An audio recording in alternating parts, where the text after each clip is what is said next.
This is not a Keychron keyboard. It may look like the Q1, but this is the LemoKey P1 Pro. Keychron's gaming-focused brand offers some similar features to the Q1 Max at a much more wallet-friendly price, but the P1 Pro has some definite differences. Let's take a closer look and consider whether the P1 Pro is a good value for $129.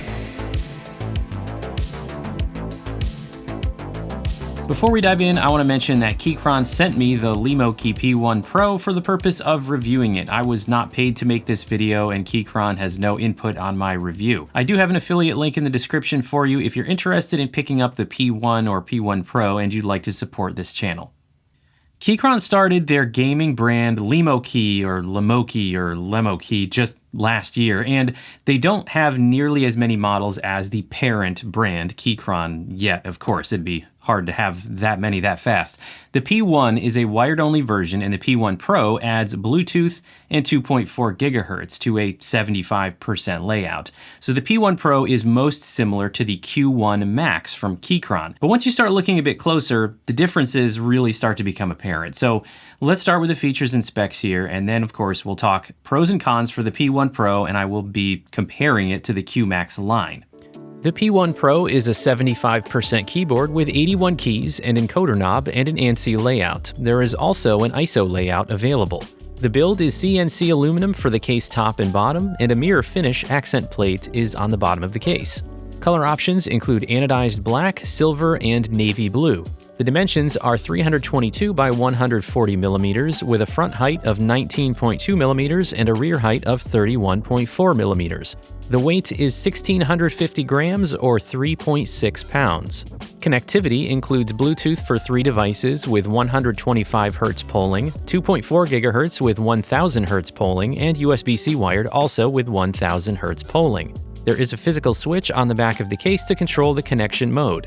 The battery capacity is 4,000 mAh for the P1 Pro version, and the estimated battery life is 200 hours with all the lighting turned off or 100 hours with the lights on the lowest setting.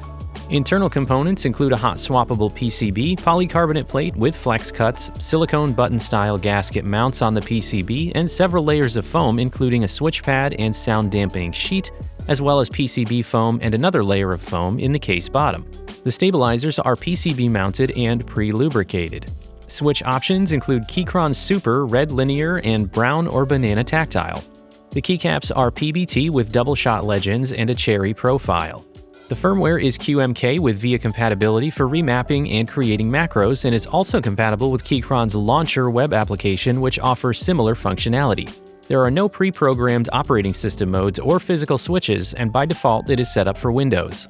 The P1 wired-only version is available for $109 US, and the P1 Pro, which adds the wireless connections, is $129 US through the LemoKey site.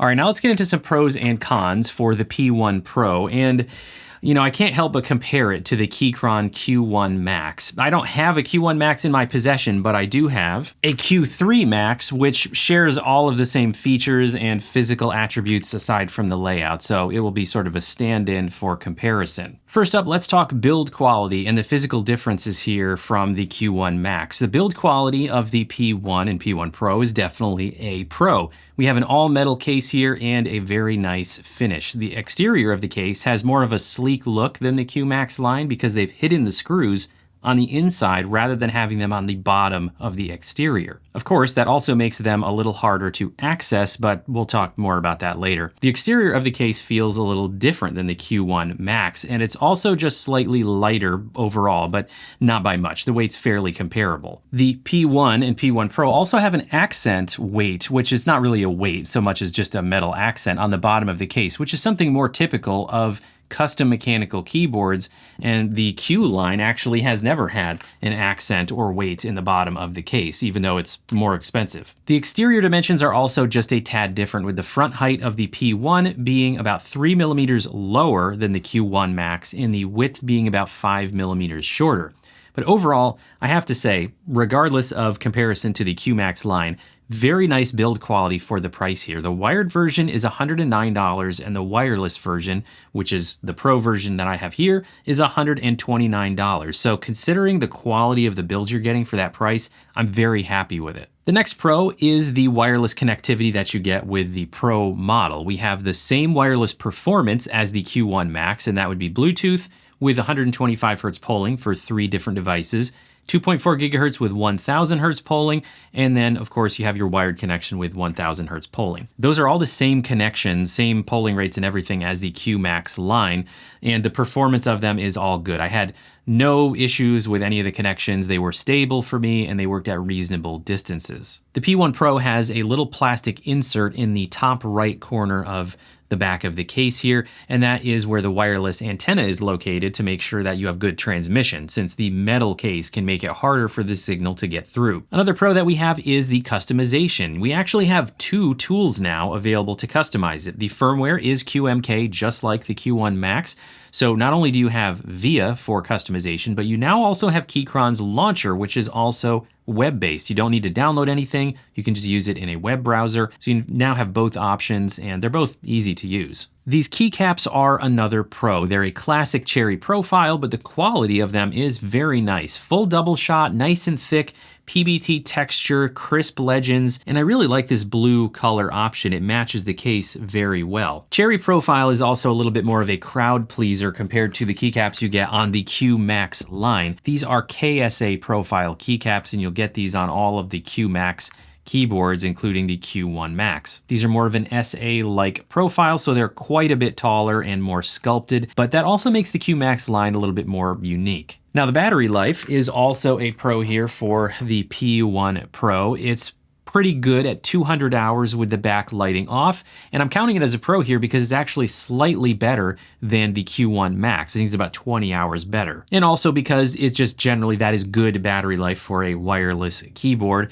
However, it's not spectacular in terms of the overall market. There are keyboards out there that get 300 hours or more between charges, so while it's good, it's not pushing any boundaries. The switches that come in the P1 and P1 Pro are also very nice, and I actually like them a tad better than the Gateron Jupiter switches that come in the Q1 Max.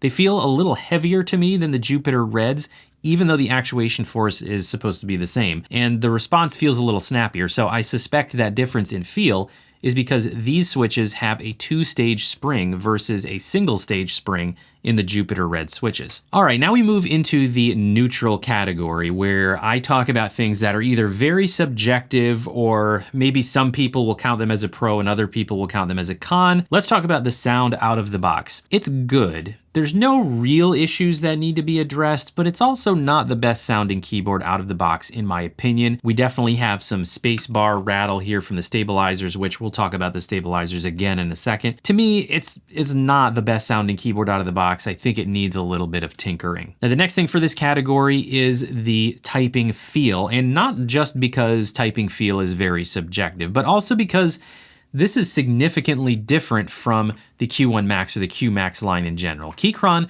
uses a double foam gasket in their Q line with foam on the top and bottom of the plate, making a foam sandwich. Now, this is not the case with the P1. Instead of foam gaskets, they've gone with silicone button or bean style gaskets, which are attached to the PCB, not the plate. There are actually 2 sets of gaskets included. The harder set is pre-installed and a softer, squishier set is in the box. With the default harder set and all of the stock foam installed as it came out of the box, it feels very stiff to me, actually, to the point where upon my initial testing, I second-guessed whether this was actually a gasket mount at all. Removing the case bottom foam in combination with the softer gaskets will get you the most flexibility that you can get here, but overall it's still not really what I would call bouncy or flexible relative to other keyboards. So I have to put the overall typing feel here in this neutral category, of course, because it's very subjective and some people will be very happy with it. But Also because to me, for long typing periods where you want a little bit less,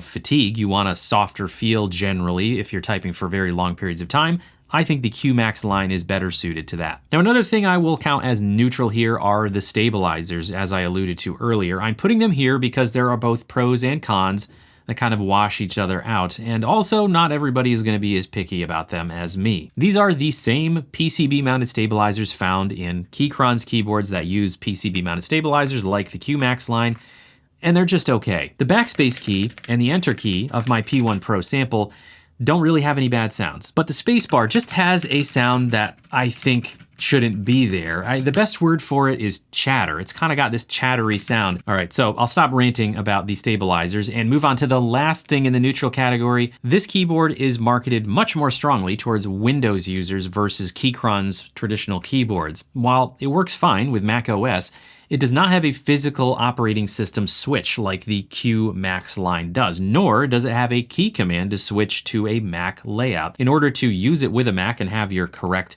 modifier keys, you actually need to remap the keys yourself. And what I ended up doing was just creating a Mac layer so that I could toggle back and forth between a Windows layer and a Mac layer, because my work computer is a Windows computer and my personal computer is a Mac. However, I left it in the neutral category because not everyone will care about that, and there is a solution for it. They even give you the Mac modifier keycaps in the box so you can swap them out if you want to. All right, now let's talk about a couple of cons. I actually don't really have anything huge here, but I do have a couple of small, more nitpicky things, and then just my overall impression of what this keyboard is sort of trying to be that I would kind of put more in this category. Now, my nitpicky con here is the USB-C port is not in the center of the back of the keyboard, nor is it really off to one side. It's kind of just ever so slightly off center, which to me looks odd when you have the wired connection connected. Now, I know that might just be me and that is nitpicky, but let's talk about 2.4 gigahertz storage. There isn't any. There also isn't any on any metal Keychron keyboard I've ever owned, but it is there on their cheaper keyboards. The V line of keyboards have a little storage slot for the 2.4 gigahertz receiver, and these more expensive keyboards don't. So if you're not using the 2.4 gigahertz connection, you have to keep the receiver in the box, and if you're not keeping the box, you have to keep it in your junk drawer where you'll probably lose it. All right, that's it for specific cons. I know I probably could have included some of the things that I mentioned in the neutral category as cons, but I tried to keep the price point and subjectivity in mind with those things. But there is one overarching thing about the P1 and P1 Pro that I find a little frustrating, and it's really that I'm not sure what they want this keyboard to be in terms of positioning in the market. Let's think about all the physical aspects and features one more time. They made the case screws harder to access, but then they also include screwdrivers and a different set of gasket mounts in the box. So one of those things is encouraging you to open it up and modify it, and the other choice they made discourages it. They also give you the same QMK firmware that the QMax line has, but no Mac and Windows operating system switch and not even a key command for it, so you have to make your own Mac layer. That seems clearly more positioned for Windows users, which aligns more with a straight gaming keyboard. It has a nice metal accent in the case bottom, which is more of a trait of custom mechanical keyboards, and that's not even present on the QMax line, which are enthusiast keyboards. At the end of the day here, all of this adds up to me feeling like rather than being a harmonious crossover of gaming and enthusiast features, what we have here are some features that are actually conflicting with each other. Ultimately, it's the combination of all of those features that are going to determine whether the P1 and P1 Pro are an attractive option for you compared to Keychron's traditional line of keyboards from the parent brand. The feature set and build quality are very nice for the price point. I can't deny this keyboard is a better value for the money than this keyboard, or the equivalent, the Q1 Max. However, overall for me, I actually think I prefer the design choices and features of the Q1 Max. And by the way, I do zero gaming. I'm purely a keyboard nerd. However, at the end of the day, I can still recommend the P1 and P1 Pro if the features are a good match for your use case, because the build quality, the battery life, and the connectivity that you get, they're all very good for the price point. You are getting nice quality at a much lower price than the QMax line. All right, so that'll do it for this video. Let me know what you think of the P1 Pro from LemoKey. Let me know if you have one yourself and how you're liking it. Don't forget to subscribe to the Semi-Pro Tech and Gear channel, and while you're here, why don't you check out one of these videos? I know you'll like it. Thanks, everybody. See you next time.